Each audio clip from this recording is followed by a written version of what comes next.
Alors que l'année, justement, a commencé il y a quelques heures à peine, hein, à peine, quoi, il est 11h28, en passant, les parents, je veux vous rassurer, je vais être bref, d'accord?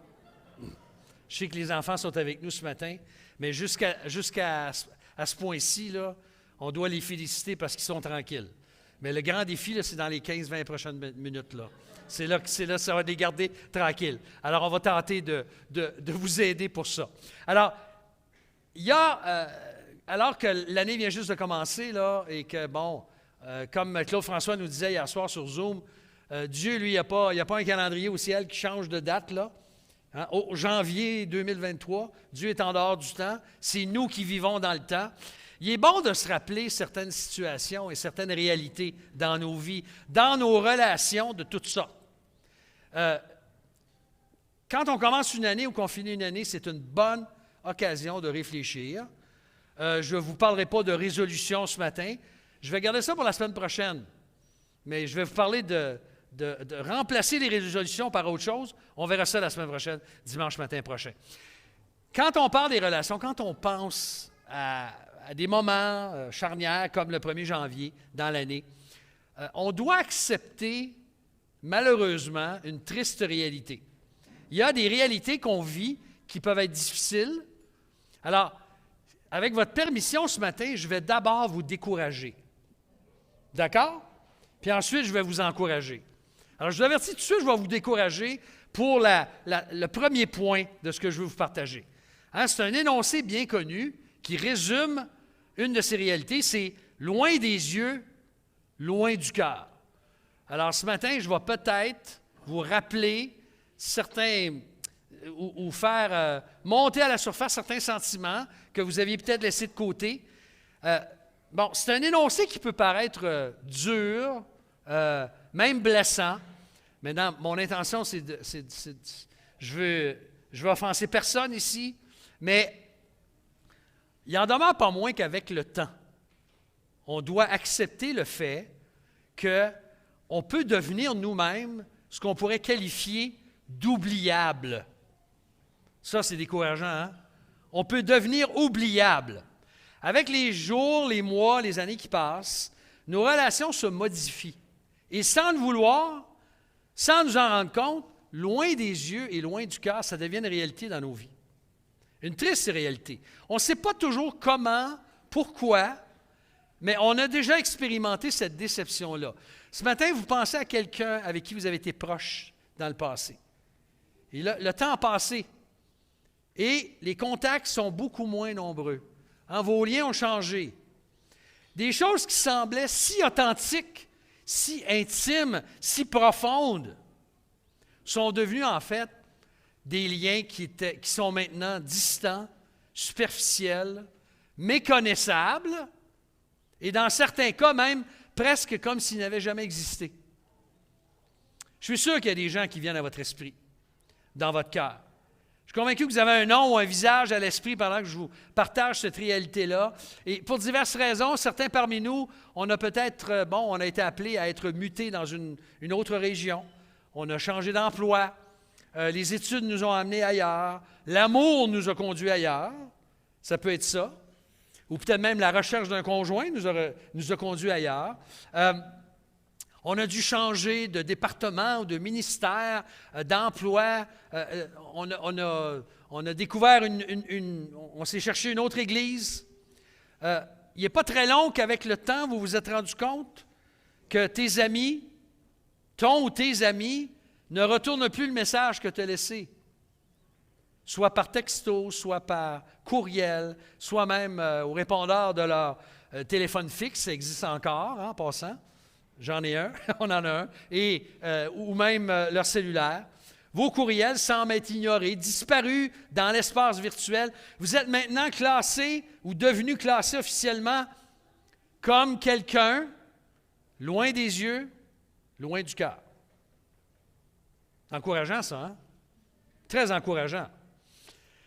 Par expérience, je peux vous dire, et je vais d'abord parler de moi, si vous permettez, là, pas pour me plaindre, au contraire, vous allez voir. Je ne compte plus le nombre de fois où cette dynamique est devenue réelle dans ma propre vie, dans mes relations. Depuis 40 ans que j'ai investi du temps, de l'énergie, des heures, non simplement à préparer des enseignements, à enseigner la parole de Dieu, mais j'ai écouté, j'ai prié avec des gens, j'ai conseillé, j'ai été là dans des situations où les gens faisaient face à la mort, face à des situations très graves. J'ai préparé des couples au mariage, j'ai visité, j'ai soutenu des personnes dans toutes sortes d'épreuves de leur vie. Et toutefois, les changements se sont produits. Le temps a passé, et je me demande parfois si ces gens-là n'ont pas tout oublié. Hein, je vais être égoïste pour un instant, là. N'aurait-il pas oublié tout l'investissement de mon temps, de mon énergie, des différentes ressources que Dieu a mises à ma disposition? Sans aucun mérite, je peux dire, j'ai dépensé beaucoup pour toutes ces personnes que Dieu a placées sur ma route, mais je dois accepter que je suis devenu une autre statistique qui confirme cette réalité que pour bien des gens, je suis maintenant, quoi? Loin de leurs yeux et loin de leur cœur, dans un sens. Ah ben oui, si je les appelle, ils vont être très heureux, puis « Hey, ça fait longtemps, comment ça se fait? » Puis là, des fois, ils vont se confondre en excuses pour dire « Je voulais t'appeler, ça fait des mois, ça fait 10 ans que je veux t'appeler. » Tu sais, je ne sais pas si vous avez déjà entendu ça. Moi, j'ai déjà entendu ça. Mais là, je vais revirer ça de bord, si vous permettez. Comme Jésus nous l'a enseigné dans le Sermon sur la montagne, je dois regarder la poutre dans mon œil avant de regarder le cure-dent dans l'œil de mon prochain, la paille. Je ne suis pas une victime parce que je reconnais, en toute humilité, avoir fait la même chose moi-même avec bien des personnes. Je suis aussi coupable qu'ils peuvent l'être. J'ai désiré sincèrement demeurer en contact avec des gens, avec des amis, des frères, des sœurs, dans la foi que j'aime. Je planifiais leur écrire. J'ai noté dans mon agenda. Puis combien de fois je me suis dit, il faudrait bien. Vous connaissez ce verbe-là en français? Il faudrait bien que j'arrête aller voir telle personne, prendre le temps de les appeler, prendre le temps de les contacter. Mais la vie et la routine ont pris le dessus. Je suis devenu occupé avec d'autres choses, avec les tâches quotidiennes, hebdomadaires. Je suis absorbé par les saisons changeantes de ma vie, par les gens dont je m'occupe en ce moment, qui fait que j'ai moins de temps pour m'occuper de ceux dont je m'occupais il y a 20 ans ou 30 ans avec qui j'étais proche. Sans trop m'en rendre compte, qu'est-ce qui s'est passé? Eh bien, je me suis éloigné des gens qui ont été des amis précieux. Soit à cause du travail, soit à cause des priorités, des multiples distractions, ou même parfois, et ça, on doit l'avouer, parfois par négligence. Hein, on néglige des fois des relations. Loin des yeux, loin du cœur. Et ce même phénomène-là, vous allez le remarquer même dans vos propres familles. Il y a combien ici qui ont des enfants qui ont quitté le foyer? Levez la main, s'il vous plaît, là. Il n'y a pas d'examen, là. OK, bon. Il y en a quelques-uns. Hein? On a quelques-uns ici qui ont des enfants qui ont quitté le foyer. Alors, la petite fille ou le petit garçon que tu as élevé, que tu as aimé, nourri, dans lequel tu as investi une très grande partie de ta vie, ils ont grandi, ces enfants. Ils sont partis de la maison. Ils sont peut-être mariés, ils ont fondé leur propre famille. Et assez rapidement, leurs occupations, leurs exigences de leur vie de couple, de leur travail, de leurs enfants, leur prennent tout leur temps. Alors, tu sais qu'ils t'aiment encore, mais tu n'entends pas beaucoup parler d'eux comme tu souhaiterais. Je me souviens comme ma mère me disait souvent, « On ne vous voit pas souvent. » Elle ne disait pas ça l'été parce qu'on passait notre temps, il y avait une piscine, alors on passait notre temps là. Hein? Tous les soirs après le travail, « Allez les enfants, on s'en va chez grand-maman, on s'en va voir grand-maman. » Puis ma mère était heureuse dans ce temps-là parce qu'elle voyait ses petits-enfants tous les jours, là, presque pendant l'été. Mais ce n'était pas comme ça dans l'année. Ma mère, des fois, elle osait dire « Comment ça va, sans cœur? » Ça donne le goût d'appeler ça. Hein?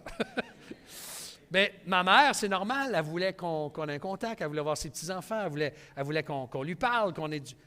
C'est normal. Les appels, les retours d'appels se font plus rares. Loin des yeux, loin du cœur, dans un sens. Bon, maintenant que je vous ai découragé, là, puis vous êtes bien déprimé, là on va remonter vers le haut, si vous permettez.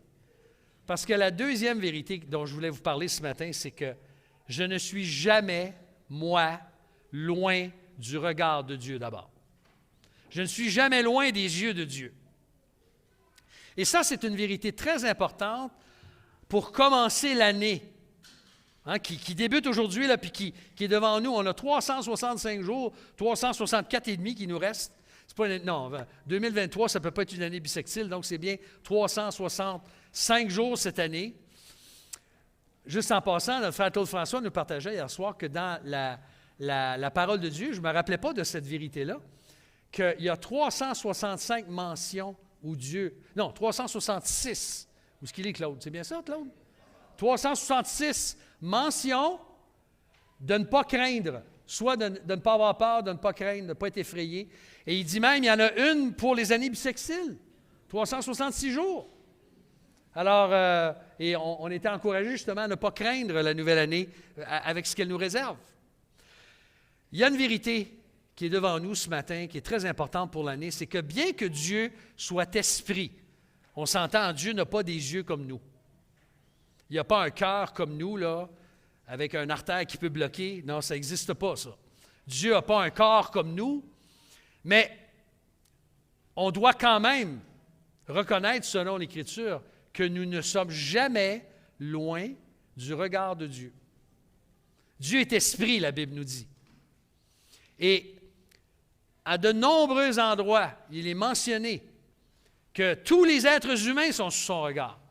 Je vais vous donner quelques exemples. Dans le livre de Job, après que ses trois amis lui aient longuement parlé de ces terribles, à la suite de ces terribles épreuves, il y a un personnage plus jeune, Éliou, qui arrive, qui n'a pas osé parler là, après les trois qui accusaient, dans le fond, Job d'avoir péché, puis c'est pour ça que Dieu l'avait éprouvé de la sorte. Il est dit dans Job 34, « Car Dieu porte les yeux sur les voies de l'homme, et il regarde tous ses pas. » D'abord, on va juste regarder quelques versets où il est mention comment Dieu nous regarde, ou le regard de Dieu est quelque chose d'important. Proverbe 15, 3, nous le dit en d'autres termes, « Les yeux de l'Éternel sont en tout lieu, observant les méchants et les bons. » D'après le psaume 66, verset 7, « Ses yeux surveillent les nations. » On connaît ce texte dans l'Épître aux Hébreux et je vais vous le lire dans une autre version, la Nouvelle Bible seconde, qu'on utilise très rarement dans l'Église ici. « Il n'est pas de création qui échappe à son regard. Tout est mis à nu et offert aux yeux de celui à qui nous devrons rendre compte. » Alors, vous voyez cette vérité que tous les êtres humains sont sous le regard de Dieu. Mais pour celui qui connaît le Seigneur, en particulier, Dieu ne le regarde pas de la même façon. C'est réconfortant de savoir, selon le psaume 34, verset 16, et c'est le verset ce matin qui nous sert de texte de base, « Les yeux de l'Éternel sont sur les justes et ses oreilles sont attentives à leurs cris. » N'est-ce pas rassurant de savoir ça? On commence l'année en nous rappelant que les yeux de Dieu sont sur nous, sont sur ses justes, ses élus, ses enfants. Comme enfants de Dieu, nous avons cette assurance que Dieu ne nous perd jamais de vue. Vous avez déjà perdu de vue vos enfants? Le cœur vous a battu? Vous êtes dans un centre d'achat, votre enfant décide d'aller... Il y a un magasin de jouets qui l'attire, là, puis vous ne l'avez pas vu, là, puis il vous a quitté un instant, puis vous avez été distrait. Vous l'avez perdu de vue un instant. Ça n'arrive pas avec Dieu, ça. Et ce qui est merveilleux, c'est qu'il a ses yeux de façon encore plus significative sur nous que nous-mêmes, on peut les avoir sur nos propres enfants. Et ce n'est pas depuis tout récemment que ça existe, que Dieu a ses regards sur nous. On connaît bien le psaume 139, versets 15 et 16. « Mon corps n'était pas caché devant toi lorsque j'ai été fait en secret. » Ça fait longtemps que Dieu nous voit. Tissé dans les profondeurs de la terre, quand je n'étais qu'une masse informe, quoi? Tes yeux me voyaient. Pourtant, Dieu il n'y a pas de Dieu, là. Mais il nous voyait. Et sur ton livre étaient tous inscrits les jours qui étaient fixés avant qu'aucun d'eux existe. Et sais-tu quelle est la bonne nouvelle? Non simplement Dieu l'a fait depuis le tout début, mais il continue à le faire aujourd'hui. Alors que je suis sous ses soins, Psaume 33, verset 18, « Voici que l'œil de l'Éternel est sur ceux qui le craignent, sur ceux qui s'attendent à sa bienveillance. » N'est-ce pas réconfortant? Au Psaume 32, Dieu prend soin de nous en utilisant son regard de façon spécifique. Psaume 32, verset 8, « Je t'instruirai et je te montrerai la voie que tu dois suivre, je te conseillerai, et non seulement ça, quoi? J'aurai le regard sur toi. » Si tu penses être capable de fuir le regard de Dieu en 2023, tu te trompes. Dieu aura ses yeux sur toi. Dieu te regardera. Dieu, ce n'est pas simplement dans le sens que Dieu va te surveiller, mais Dieu va prendre soin de toi. C'est ce que ça veut dire. Donc, je ne suis jamais loin du regard de Dieu. Ses yeux sont sur nous et il prend bien soin de nous.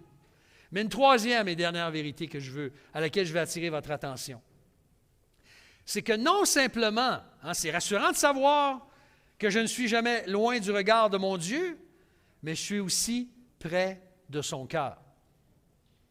Nous sommes toujours près du cœur de Dieu. Donc, loin des yeux, loin du cœur, ça ne marche pas avec Dieu, ça. Nous, c'est la réalité qu'on peut vivre dans la vie humaine avec le temps et les circonstances dont je vous ai parlé. Mais avec Dieu, ça n'existe pas. Ce n'est pas une réalité que nous pouvons vivre avec le Seigneur. Si je lui appartiens, si j'ai placé ma confiance en Jésus-Christ, que je me suis repenti de mes fautes, j'ai abandonné mes péchés, j'ai cru que son sacrifice à la croix du Calvaire était pour moi, pour le pardon de mes fautes, j'ai décidé de croire en lui, de lui abandonner ma vie, je peux avoir l'assurance aujourd'hui, puisque je suis réconcilié avec lui, que j'ai une place précieuse dans son cœur. Et ça fait du bien de se rappeler ça ce matin, n'est-ce pas? Moi, ça me fait du bien en tout cas. De la même manière que pour son regard, l'Écriture nous déclare et nous rappelle pour la place que nous avons dans son cœur. Quelques exemples, je vous ai cité le psaume 139 tantôt, mais en fait, tout le psaume 139 déclare que notre Créateur est avec nous partout et que rien ne nous échappe dans nos vies et qu'il connaît et nous connaît totalement et parfaitement. Éternel, tu me sondes et tu me connais. Tu sais quand je m'assieds, quand je me lève. Tu comprends de loin ma pensée. Tu sais quand je marche, quand je me couche. Si tu te couches trop tard, le Seigneur le sait. Tu pénètres toutes mes voies. Ce n'est pas ça qui est vraiment dont il est question ici, mais c'est vraiment de savoir que Dieu est au courant de tout. Il sonde tout. Car la parole n'est pas déjà sur ma langue, que déjà, Éternel, tu la connais entièrement. Tu m'entoures par derrière et par devant, et tu mets ta main sur moi. Une telle science est trop merveilleuse pour moi, trop élevée pour que je puisse la saisir. Qu'est-ce que ça nous dit, ça? Que nous sommes précieux pour Dieu. Dieu a un cœur pour nous d'une façon inimaginable. Dans le livre d'Ésaïe, Dieu s'adresse au peuple d'Israël alors que le peuple se croit abandonné de son Créateur. Ça vous est peut-être arrivé en 2022, dans des épreuves que vous avez vécues, que vous aviez l'impression que Dieu vous avait abandonné? C'est possible que ce soit arrivé. C'est même fort probable. Mais voici ce que Dieu dit à Israël. Même si c'est à Israël qu'il le dit, on peut certainement l'appliquer à nous. Sion disait, « L'Éternel m'a abandonné, le Seigneur m'a oublié. » Sion, c'est un autre nom pour le peuple d'Israël, Jérusalem. « Une femme oublie-t-elle son nourrisson? » Là, c'est Dieu qui parle. « N'a-t-elle pas compassion du fils de ses entrailles? Quand elle l'oublierait, moi, je ne t'oublierai pas. Voici, je t'ai gravé sur mes mains. Tes murs sont toujours devant mes yeux. » Dieu parle à Sion, il parle à Jérusalem, parle au peuple d'Israël. Et il lui dit que jamais il ne l'oubliera. Donc, une autre démonstration que loin des yeux, loin du cœur, ça n'existe pas pour Dieu.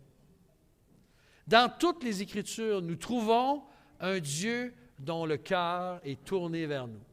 Et le temps me manque ce matin pour vous donner d'autres références, mais vous pourrez vous-même les trouver et notez-les en lisant dans votre temps avec le Seigneur cette année, comment Dieu a une place spéciale pour vous dans son cœur. Sa bonté, sa grâce, son pardon, sa justice, tous ces attributs sont en fait la démonstration que son amour est toujours au rendez-vous pour nous et qu'en fait, je suis près de son cœur. Je suis près du cœur de Dieu. Alors, en conclusion, comment peut-on répondre à cette grande vérité réconfortante? Cette vérité à la négative, c'est pas vrai qu'avec Dieu, on est loin de Dieu ou loin des yeux, loin du cœur. Non, nous sommes près de ses yeux, près de son cœur. Gloire à Dieu pour ça.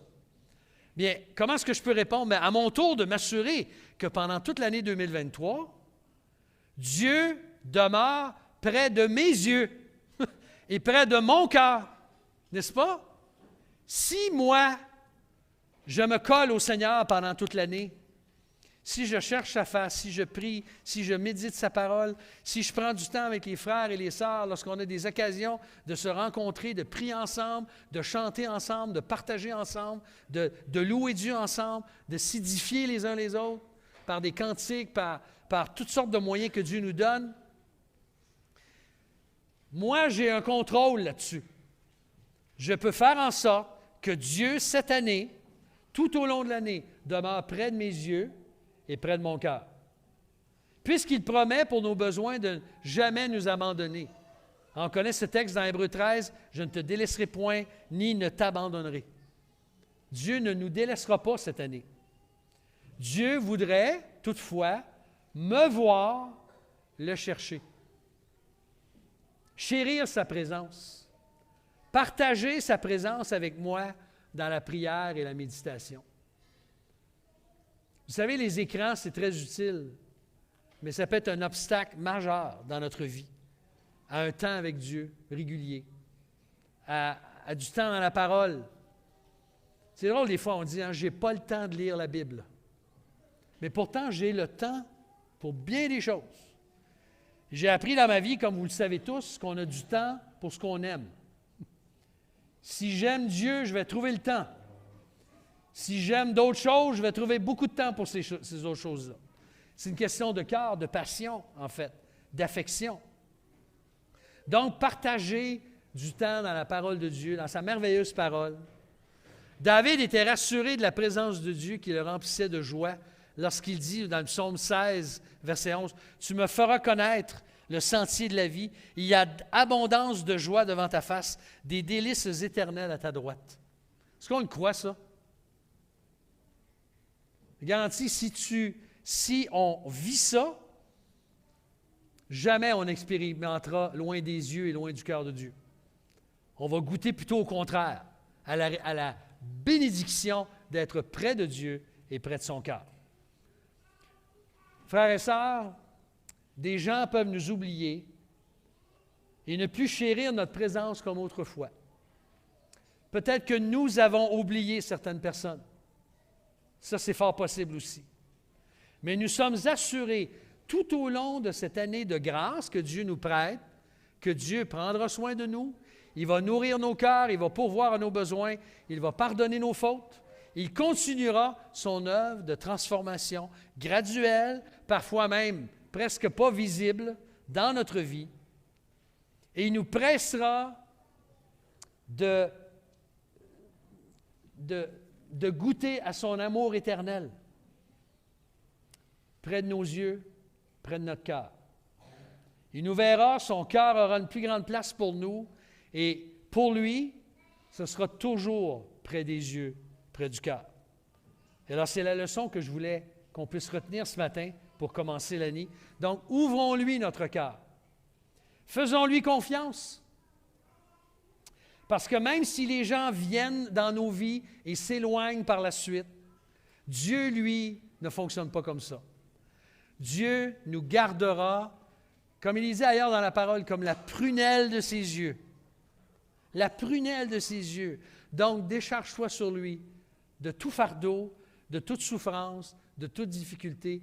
Il prendra soin de toi. Voici que l'œil de l'Éternel est sur ceux qui le craignent, sur ceux qui s'attendent à sa bienveillance. Psaume 33, verset 18. Et comme Paul le dit, et là je termine vraiment avec le Romains 8, 22, « Lui qui n'a pas épargné son propre Fils, mais qui l'a livré pour nous tous, comment ne nous donnera-t-il pas aussi tout avec lui par grâce? » Dieu va le faire. Alors, es-tu un enfant de Dieu? As-tu le privilège de pouvoir dire, oui, c'est vrai ce que tu dis ce matin, pour ma propre vie, j'y ai goûté et je vais y goûter encore en 2023. Si ce n'est pas le cas encore, eh bien, je t'invite à placer ta confiance en Jésus-Christ, à lui abandonner ta vie, lui faire confiance pour l'année 2023, lui confesser tes fautes, reconnaître ton état de pécheur, de pécheresse devant Dieu, et lui abandonner ta vie et devenir non simplement maintenant sous le regard général de Dieu, de tous les êtres humains, mais être près du cœur de Dieu et près des yeux de Dieu. C'est ma prière pour chacun de vous, pour l'année 2023, qu'on ait le privilège de goûter à la réalité de cette vérité-là. Donc, venons à lui, parce qu'on sera toujours près de ses yeux et près de son cœur. Courbons-nous ensemble pour prier. Seigneur, merci. Merci pour ces vérités dans ta parole qui nous font du bien ce matin, qui réchauffent nos cœurs, qui nous rappellent à quel point nous sommes l'objet de tellement de grâce et de bonté et d'amour de ta part. Seigneur, comment on peut mesurer un amour comme le tien? C'est impossible. Mais pourtant, tu prends plaisir à nous aimer. Seigneur, on ne veut jamais oublier que si nous pouvons moindrement t'aimer un peu, c'est parce que tu nous as aimés le premier. Et non simplement tu nous as aimés dans le passé, mais tu continues à nous aimer. Tu continues à prendre soin de nous, à nous garder près de ton cœur et sous ton regard. Seigneur, dans toutes nos incertitudes en ce début d'année, dans toutes nos difficultés, les choses sur lesquelles nous n'avons aucun contrôle, nous voulons nous rappeler ce matin que tu es digne de toute notre confiance, que nous pouvons nous décharger sur toi de tous nos soucis, parce que tu prends soin de nous.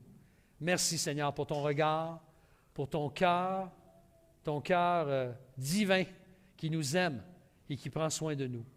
Seigneur, puissions-nous répondre maintenant en te gardant près de notre cœur cette année, près de nos yeux, afin qu'en toute chose, tu sois glorifié dans notre vie et que nous puissions être une bénédiction pour ceux qui nous entourent et pour ceux qui ont encore besoin de toi autour de nous, qui ne te connaissent pas. Sois béni, Seigneur, sois glorifié, que ta volonté soit faite. Au nom de Jésus. Amen. Amen.